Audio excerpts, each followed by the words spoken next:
Halo teman-teman, perkenalkan nama saya Indra Mitrimbado dengan NIM 2102100004, Program Studi Manajemen, Fakultas Ilmu Sosial dan Humaniora, Universitas Nusa Lontar Rote, dengan mata kuliah pengantar aplikasi. Selamat menyaksikan. Manajemen organisasi adalah disiplin yang berkaitan dengan perencanaan, perorganisasian, kepemimpinan, dan pengendalian sumber daya untuk mencapai tujuan organisasi. Fokus utama dari manajemen organisasi adalah bagaimana memaksimalkan efisiensi dan efektivitas dalam operasional sehari-hari dan strategi jangka panjang. Penelitian ini menggunakan metode kualitatif dengan teknik wawancara mendalam kepada manajer dan karyawan perusahaan ABC sebanyak 15 orang.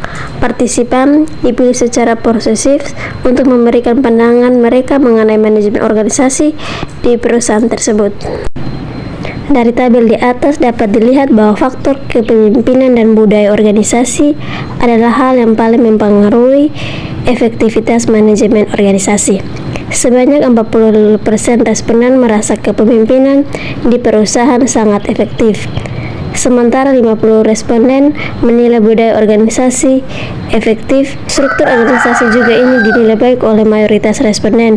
Namun manajemen perubahan perlu peningkatan karena 20% responden merasa netral dan 10% merasa tidak puas. Dari diagram di atas kita bisa lihat bahwa faktor-faktor yang mempengaruhi manajemen organisasi, yang pertama adalah kepemimpinan yang sangat efektif, kemudian ada struktur organisasi yang efektif, kemudian budaya organisasi yang tidak efisien, kemudian manajemen perubahan yang tidak efektif. Berdasarkan hasil penelitian kepemimpinan yang efektif dan budaya organisasi yang kuat memainkan peran penting dalam efektivitas manajemen organisasi. Struktur organisasi yang baik juga berkontribusi, namun manajemen perubahan perlu ditingkatkan untuk menghadapi masa depan. Jurnal kedua yang saya ambil dengan judul Manajemen Sumber Daya Manusia. Manajemen Sumber Daya Manusia atau MSDM adalah yang disiplin yang berfokus pada rekrutmen, manajemen, dan memberikan arahan bagi orang-orang yang bekerja di suatu organisasi. Manajemen sumber daya manusia mencakup seluruh fungsi seperti perekrutan, pelatihan, pengembangan manajemen kerja, dan kompensasi.